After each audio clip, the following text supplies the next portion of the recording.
Well, people, I'm making a video this time, a cooking video, because my friend, my lifelong friend Tony, has forgotten or has not, maybe never made Sauerbraten, but he has eaten it in Germany. Tony and we met in Switzerland together, and of course Sauerbraten is a regular staple in Switzerland also. So he has not really an idea how to make it. So I figured I will make it for me, because I haven't had Sauerbraten for a long time.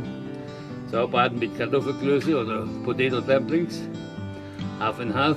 Both of them I make on this recipe. Hope you enjoy it. Tony, this is for you, my friend. You will know what I mean. I hope I explained enough. There will be sometimes one before the potato dumplings is a little bit of an explanation with the Sauerbraten what I may have forgotten, so that people, well, if you listen to it, you can reproduce it. Ciao. Well, we are making today Sauerbraten. I got some beef and wrapped. I'm making just a small portion. Usually I make it larger, makes it a bit easier to cook. And here I got carrots. If I would have celery, I would add a bit of celery, onions, some garlic. I use 3 cloves, cut it in half so it will be able to release the flavor in the marinade. Black pepper, bay leaves, and I will add this now to the container. So this is all added to the same container, and now I add the apple cider vinegar. Ancestral, that's a bit with the mother of the vinegar in there.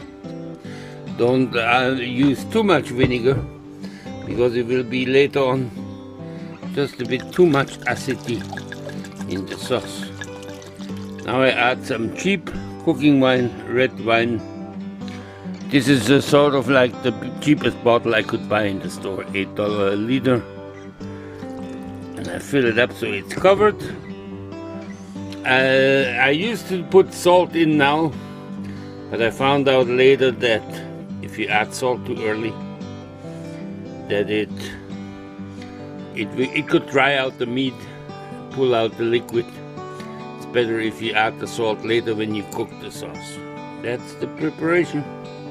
Well, I got this now here. I add a lid on it, and now it becomes like this for about, well, today is Wednesday, and this is the Easter weekend, so I will probably cook it around Sunday. Start cooking it. I think it will take 3-4 days to fully marinate the inside. The meat will get sort of gray because of the acidity, but you do want to have the meat gray all the way through, because that means the flavor goes all the way through. So that's it in the fridge, and we see you on Sunday. I added yesterday another piece just to make a nice little beef roast, which I'm taking out first now, and this one you will see will be all discolored and taking on color from the marinade. The difference is easy to see. This means the acid has started working on the meat. I will now take the vegetables out of here. That is the marinade for the sauce later. And here I start the heat with some fat to fry the meat on all sides, nice and dark and brown.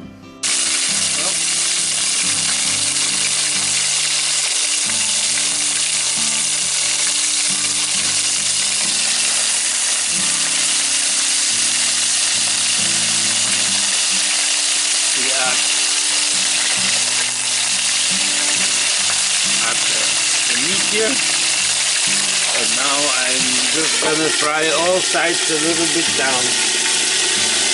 Well, there's the meat. I had to put some lid on because it was quite, there's of course a lot of liquid in the meat that has to release first. So to get rid of the water in the meat, I better put the lid on, otherwise the spray would spray us too much. Well, the meat has been nicely browned on all sides. I took it out. I added those vegetables, the raw now new vegetables, root vegetables, onions, carrots. I cleaned them all very nicely because I will actually puree those into the sauce to thicken the sauce later on. You don't have to do this, but I like it. So I always clean the vegetables very clean, not to get the dirt from growing on it. After a few minutes, I take now all the deposit from the meat that has been building during frying the meat. I will scrape this up with the root vegetables. This is to get some color and the nice taste, meaty taste afterwards.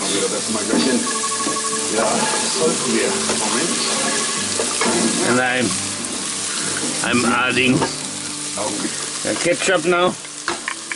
Ketchup, the tomato paste. And this will take a while to reduce it more. To get some color from the tomato. This will take its time now. Well, it is getting colorful now. And this is just perfect. I will make sure I don't do it too long, so it doesn't pick up bitter flavor from getting burned. But the color is slowly being created by the tomato paste. And here this will be the liquid I keep touching up. I will actually do this a little bit now, just to get the bottom loose again. Yes, it's working very, very, very well. I think it is time to do one more adding liquid. And then we can start to fill up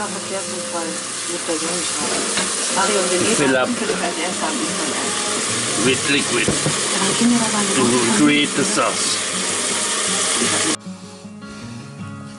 Well, I'm about to add probably 2 or 3 chicken flavor cubes, just for meat flavor. As you can see,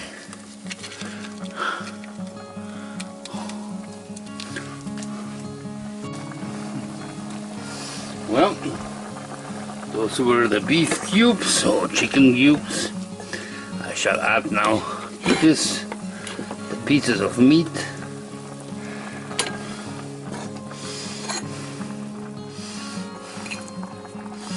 Those black things, this is part of the meat that I fried. I will add into it. It will help giving up its color to make the sauce more. Well, and now you let it simmer for quite a while. I would say 2-3 hours probably. I will let you know.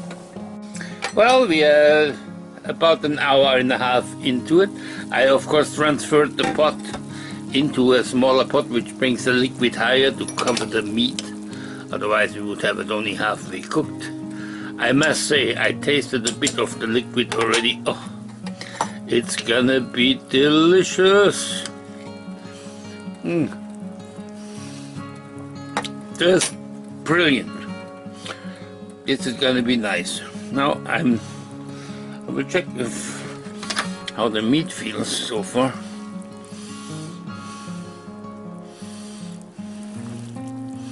I'm sure they will take another 1 or 2 hours, slowly bubbling in one for the other. I did take out the 2 meats. They seem to be very well cooked. Very well cooked. I've picked out with this all the veggies in this pail. And now I will try to puree the veggies. I made a little flour and water mix ready to thicken up, maybe in case it's needed. but we will see. Now I take my mixer stick. Well, I just finished the pureed the vegetables from the sauce. You can see it in here. Mixing it under the other sauce now. It becomes, I have to probably add a little bit of flour, but not too much, because it became quite a good colored kind of a sauce. I did it. I added just a little bit of the flour to just make it more smooth, but it turned out beautifully. The taste is delicious. The meat I will put in a plastic bag and keep it so it doesn't get dry out on the edges, to cool down, so tomorrow we can slice it nicely. If I would try to slice it now, it probably would fall apart in pieces, so I'll be careful with it. But the sauce is delicious. Well, just to show you how smooth my sauce has become. This is lovely, lovely, lovely, lovely. The color is alright. I could add some sour cream tomorrow if I wanted more lighter.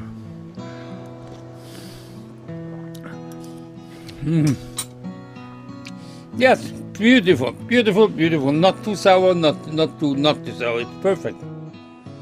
Well, we made the Sauerbraten, and now we're gonna make potato dumplings. Klöße, as they say. Unsere Klöße will not be raw potato Klöße or the total cooked potatoes. We will use half and half. Half and half because it's the easiest way. I have adopted this recipe to North American standards. Instead of working 3-4 hours on them, it will take us about 10 minutes and they're ready to be dropped into the water. I prefer. It tastes delicious. I would say the same. Maybe other people would choose differently, but me, I think it is very acceptable for the time saving and the work saving. I have to add one thing. I forgot with the Sauerbraten. Of course, when you add the sugar, the basic cubes of flavor, like beef cubes or chicken cubes, you also, that's a moment to add salt and pepper to measure what you like. And the moment when you add the vegetables, I fry the vegetables, and once you add the liquid, then I add the vegetables I took out of the marinade. Not before, because they contain too much water and it would just stop the taking coloring from the pot and from the meat residue. When I'm pureeing, I puree it with this stick you have, you know, this tongue. But you can also do pureeing in a blender if you want to. Just be careful when you turn it on, so it doesn't blow up, because it's hot at this moment and you could really burn yourself if that spits around in the kitchen. Oh, maybe I should explain this. After the meat is out there and I added the vegetables, those vegetables are added to the deposit the meat made in the pot. There is some sticky stuff, almost burned, and as soon as you add the vegetables, it adds liquid, and you can scrape this off. This will be the coloring for your gravy later on. Without that, you would have a pretty bland looking gravy. But the more you take time with tomato paste in it also, you scrape it loose, add more liquid again, scrape it loose. That's what adds the color. Now what you see here is what we're gonna use. Those are the potatoes. They are yellow meat potatoes, so because the skin is very, very clear, and also in the skin are the most nourishment a potato has, most vitamins. So I actually leave the skin in. I do it with skin. There's some salt to spice it in the blender, some marjolaine, spice it in the blender, and this will be the part of the raw potatoes. The part of the cooked potatoes will be played by this Betty Crocker mashed puree mix I got at Dollarama for cheap money and great results. You will see this as we do it along, because you have to go a little bit by ear with this. Well, let's start. Alright, there is something I forgot before. What is needed to do what I do is some potato starch or cornstarch if you have it in the house. I think I'm having potato starch. And I use 1 egg. I will explain to you why in a second. Well, so here you use potatoes. I'm using the skin because I told you in this case it doesn't matter. It will change a little bit the color, but the discoloration from the potatoes will be happening anyway. Then I put those cut potatoes quite small because otherwise the blender will have a hard time. And since the blender, you will see, will have a hard time anyway to get through all of this, I add by now 1 egg to add some liquid to the blender. And this goes in the garbage.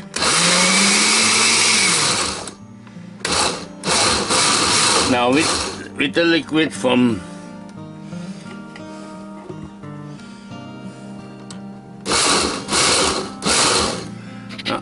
to make it a bit higher, so you just have to play with it a little bit till it gets enough liquid from the potatoes to create its own flow.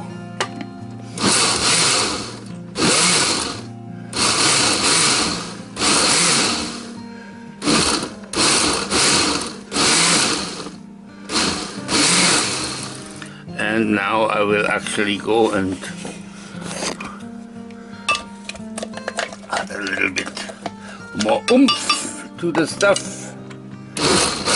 Of course, take the wood out before you start the machine.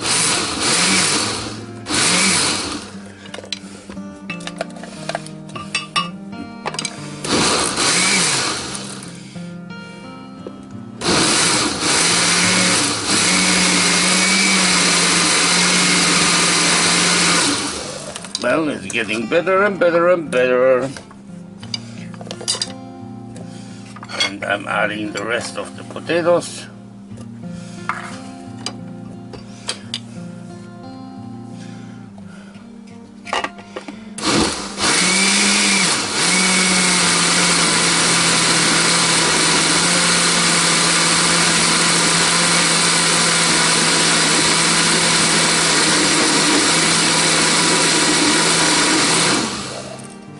Now while I'm doing this, I will already add some salt. Be careful with the salt. It's easier to do salt afterwards than to take salt out. So keep it as little as possible. You don't want to have to say, oops, I salted my dumplings. Margarine I add now, a good amount. It's very regional, this margarine, from the area of Frankfurt. They use margarine in there a lot, so depending which part of Germany you come from, the dumpling taste it depends on that.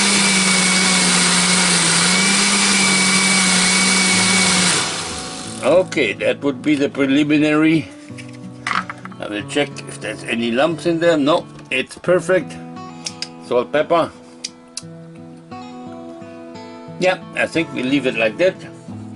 Now you have to, I made a bowl with a spoon so the water can run into the sides of the bowl, and this is where we add the potatoes now, the potato mix.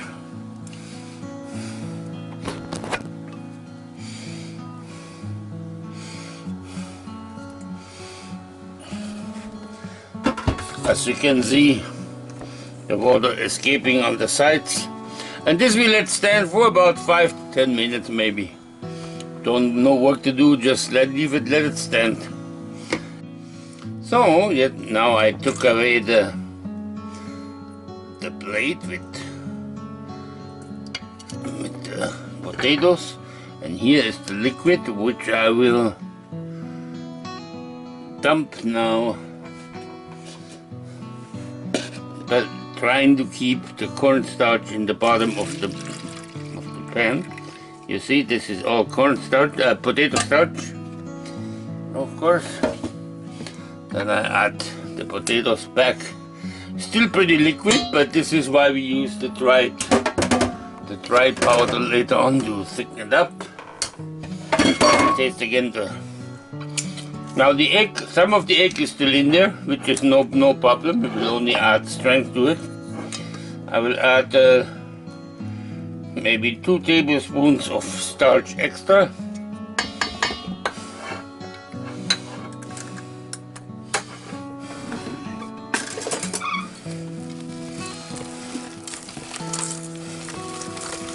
And then I should have still half one from last time. That's basically the only thing I use this for, is to mix it under potato mixers.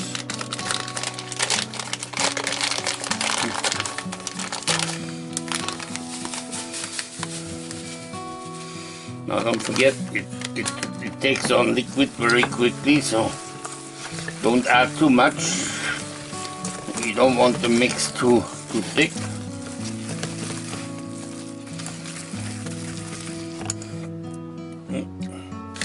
I think it needs a little bit more.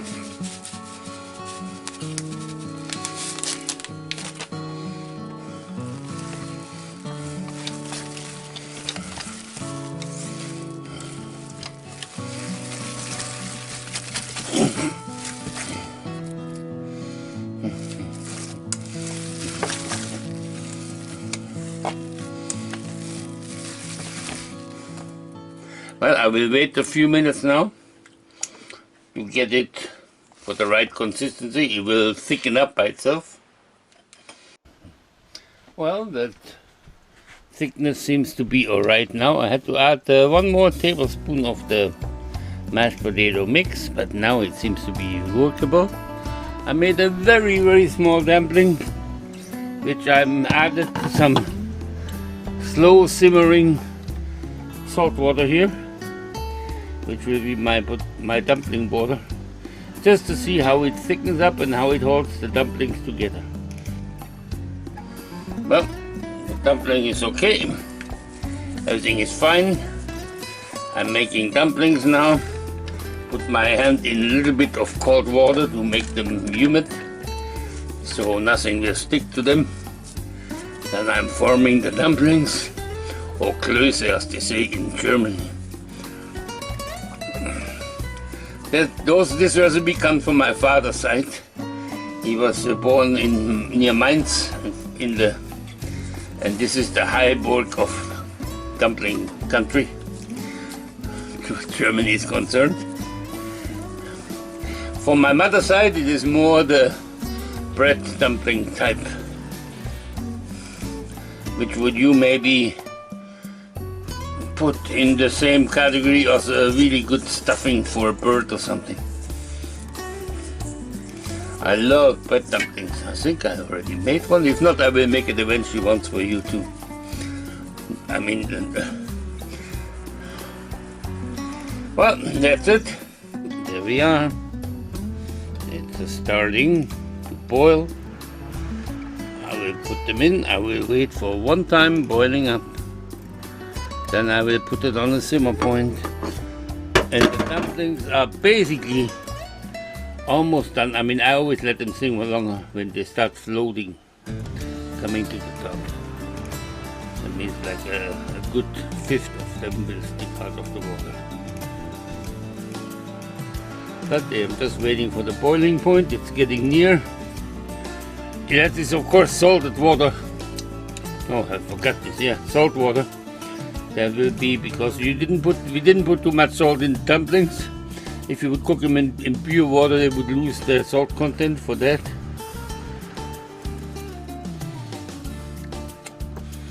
Now make sure you don't make mistakes with the boiling part. Don't leave it in a boil too long. That could really rip those dumplings apart. In some instances, that has been happening to me. It's not very much fun. What you basically got afterwards is potato cream soup, and that you don't want. Well, I'll talk to you when they're done.